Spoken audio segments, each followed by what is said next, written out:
calm down out of this tree. My last urban hunt before regular season starts. And I know a lot of people are fixing to be getting in the tree filming hunts. So I wanted to share a little tip that I've kind of learned over the past year or two when it comes to filming, and a little bit of help. So I thought it might help some people out. All right, so turning your camera on, like right now my camera's turned off. And I don't know if they all do it, but I think they all have a little bit of noise. But the DSLR is pretty bad about making a little bit of noise when you turn it on. So like, for example, let me reach up here and turn this on.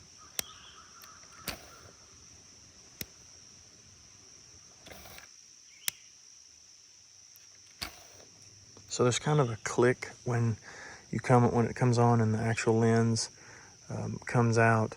So what the battery will go down fairly quick if you don't, if you leave it on. You know, like right now I'm at 86.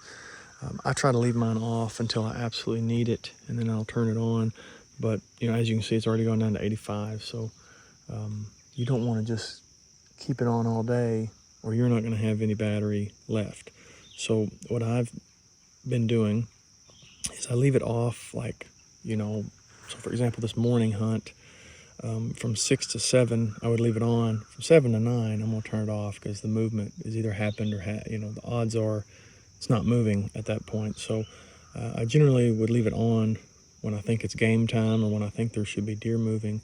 I don't want to be turning it on and off, but also don't want the noise. So what I'm doing is when I'm leaving it on, or if the battery gets low, in my backpack, I keep a little power pack. This is a ScentLok one that's used for their heated vest. Works great. You know, you could get different ones. And I just keep this cable hooked up to it. Keep it plugged in right here on the side. And so, get out of that, I hit a button, I guess. And so now I've got a charging option there, and I can just leave it here on, and it's not going to drain my battery while it's on. It should be charging up while it's there. So just keeping a little power pack in there and making sure your cable's long enough that when it's stretched out all the way, when your arm's stretched out all the way, it's not too short. I just keep it in my bag. You could literally zip this up,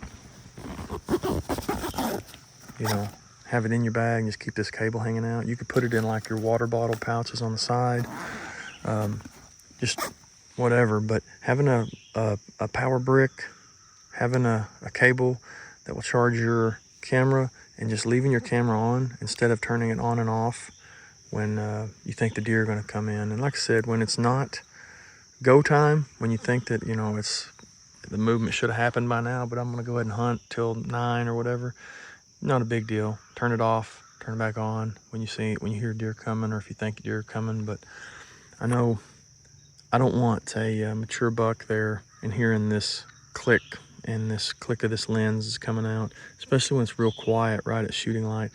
Not a major deal right now because there's birds chirping and, you know, vehicles driving by, but right at shooting light, it is more of a important deal. So just keep you a little power brick in your backpack, keep you a little cable here.